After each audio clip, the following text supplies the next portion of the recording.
साथियों, आज मैं आपको एक ऐसी शख्सियत से मिलवा रहा हूं जो खुद अपने आप में एक मोटिवेशन है। मेरे साथ हैं सिंह साहब, जिन्होंने अपनी जिंदगी का सफर एक छोटी सी दुकान से शुरू किया और आज एक जिले में न्यायिक मजिस्ट्रेट के पद पर नियुक्त हैं। सिंह साहब, आपका मैं स्वागत करता हूं अपने चैनल पर। मैं जहां तक समझता हूं कि आपने अपनी जिंदगी में एक छोटी सी दुकान से सफर शुरू किया, फिर आपको न्यायिक सेवा में जाने की प्रेरणा कहां से? Thank you sir. Pankaj ji, thank you. Pankaj ji, आपने मुझे पूछा कि मैं यहाँ कैसे पहुँचा। तो हमारे यहाँ कहावत है कि आवश्यकता आविष्कार की जननी है। मैंने महसूस किया मेरी जो पारिवारिक स्थितियाँ थी वो बहुत डाउन थी। पिताजी सिंगल थे, कोई बड़ा कारोबार था नहीं। मैं सबसे चूँकि बड़ा था घर में, तो जिम्मेदारी मेरे पे थी, क्योंकि मेरे 3 बहन भाई और भी थे और पिताजी की इतनी इनकम थी नहीं कि भाई वो सबको प्राइवेट स्कूल में पढ़ाए। जी सर। पर फिर भी उन्होंने स्टार्ट भी किया प्राइवेट स्कूल में हमको पढ़ाना, पर 1 साल उन्होंने फीस नहीं दी। तो सर मैंने उस समय फीस 20 रुपये थी मेरी, लेकिन मेरे पिताजी की इतनी हैसियत नहीं थी कि वो 20 रुपये दे पाते। और उस 20 रुपये को नहीं देने के चक्कर में वापस से फर्स्ट क्लास पढ़ा।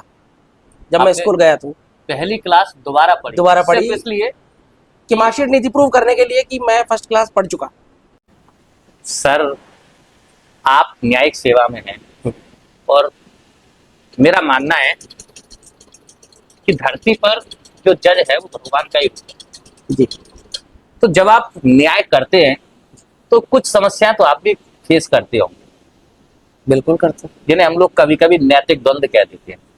हमें लग रहा होता है कि यार ये सही है, ये गलत है, लेकिन फिर भी तथ्यों के बाहर जाकर के हमें चीजें करनी पड़ती हैं। तो कोई ऐसा आपके जीवन में ऐसा किस्सा हुआ हो जो आपको याद हो मेमोरी में और जो आप समाज को बताना चाहें कि हाँ, ये चीज ऐसे होनी चाहिए? देखिए, वैसे न्यायिक पद अपने आप में एक निष्पक्षता का प्रतीक है। जी सर। इसमें तब थोड़ी प्रॉब्लम आती है जब हम किसी चीज को पर्सनली लेते हैं। फाइल को हम पर्सनली दृष्टिकोण से किसी एक पक्ष की तरफ पढ़ते हैं, तब हमें दिक्कत आती है।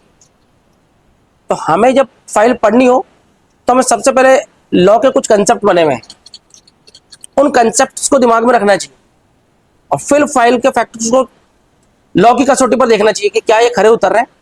उसके बाद फिर होता है, चाहे फिर उसमें कोई भी हो। यानी आप इमोशन को एक साइड कर देते हैं उस समय। यस। और उसके बाद जो तथ्य होते हैं उनके आधार पर निर्णय लेते हैं। यस, उसमें कोई कंफ्यूजन का काम नहीं है।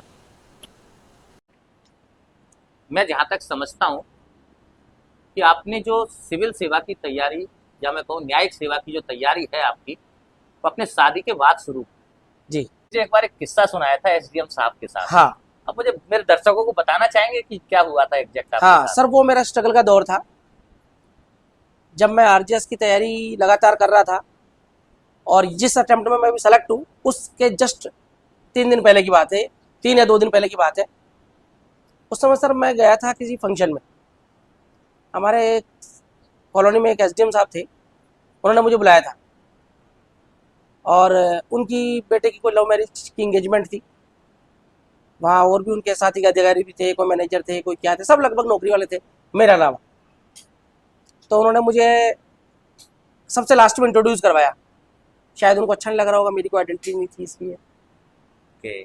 तो मैंने उन्होंने पूछा कि भाई आप क्या करते हो। तो सर मैंने उनको बताया कि मैं कॉलेज में पढ़ाता हूँ। उस समय सर मैं कॉलेज में पढ़ाता था अलंकार में। तो मुझे फिर उन्होंने पूछा कि कितने मिलते हैं आपको। अच्छा, उन्होंने तनख्वाह आपसे पूछा कि तनख्वाह कितनी मिलती है। तो मैंने कहा कि सर 14,000। अच्छा। तो उन्होंने कहा कि 14,000 में क्या होता है। फिर मेरा जवाब था कि दाल रोटी चल जाती, फिलहाल मेरी इतनी आवश्यकता है। पर मेरे को अंदर अंदर ये भी चल रहा था कि मेरा रिजल्ट आ जाए, काश आज रात ही, उसी रात को रिजल्ट आना था हमारा। अच्छा, इसलिए मैं सोच रहा था रिजल्ट था आना था। लेकिन मैं सोच रहा था कि थोड़ा जल्दी आ जाए तो फिर मैं आइडेंटिटी दूँ, हाँ बट किस्मत ने मुझे वो मौका नहीं दिया। फिर उन्होंने नेक्स्ट सब मेरे सामने एक सिचुएशन लेकिन- वापस क्रिएट की। उसका बच्चा मुझसे छोटा था, तो उन्होंने कहा कि मेरे बेटे को तो 1 लाख रुपए का ऑफर मिला हुआ है पढ़ाने के लिए, अच्छा पर उसने मना कर दिया। तब फिर मेरा जवाब यही था उनको कि वो ज़्यादा योग्य होगा। हमारी 14,000 की योग्यता है। उसके जस्ट अगले दिन ही आपका रिजल्ट आ गया। हाँ, फिर एसडीएम साहब ये- एंगेजमेंट वगैरह कर करा के वो जा चुके थे अपने ड्यूटी में, और मैं सुबह जब उठा उस दिन सुबह तक रिजल्ट नहीं आया। रिजल्ट आया सर 11 बजे।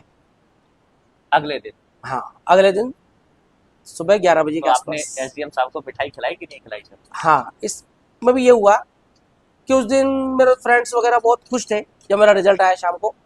तो उन्होंने पूरी कॉलोनी में आतिशबाजी करवाई, बैंड बाजे बजवाए, जो उनको अच्छा लगा अपनी हाँ। खुशी जाहिर करने के लिए, वो सब उन्होंने किया। तो ये खुशी की बात जो है एसडीएम साहब के घर तक पहुंची। आपकी कोर्ट के मैंने बहुत चर्चे सुने हैं सर। सर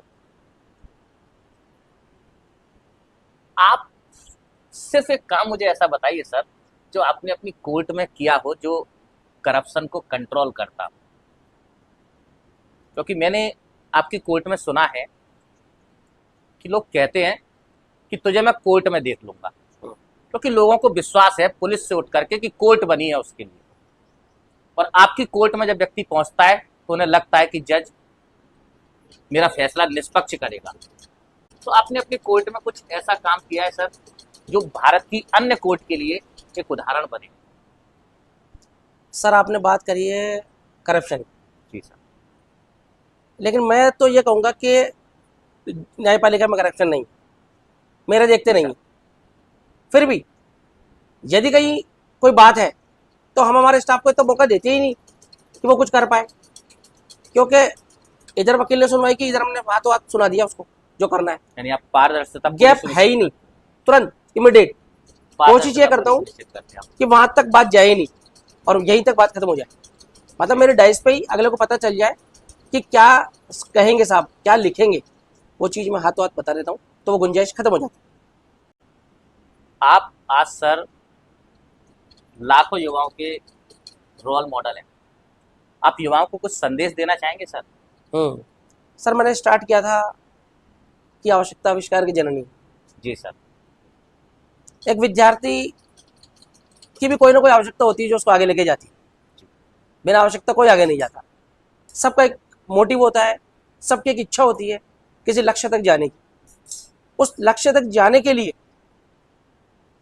एक आवश्यकता पैदा हुई और उसका पूरा करने के लिए वो प्रयत्न करेगा। प्रयत्न ऐसे होने चाहिए जिसमें फुल ईमानदारी हो हमारी, अपनी तरफ से पूरे एफर्ट्स होने। बस कि हाँ कि बस अर्जुन की आंख, अर्जुन की आंख की तरह लक्ष्य बस को सीधा देखते लक्ष्य को रहिए। देखे, वो चाहे नीचे देखे चाहे ऊपर देखे, लक्ष्य ही दिखाई दे। धन्यवाद सिंह साहब, आपसे मिलके बहुत अच्छा लगा और आपकी बातों को सुन के मुझे ऐसा लगा कि वास्तव में मुझे भी जीवन में आपसे बहुत कुछ सीखने की जरूरत है। धन्यवाद thank you sir, thank you.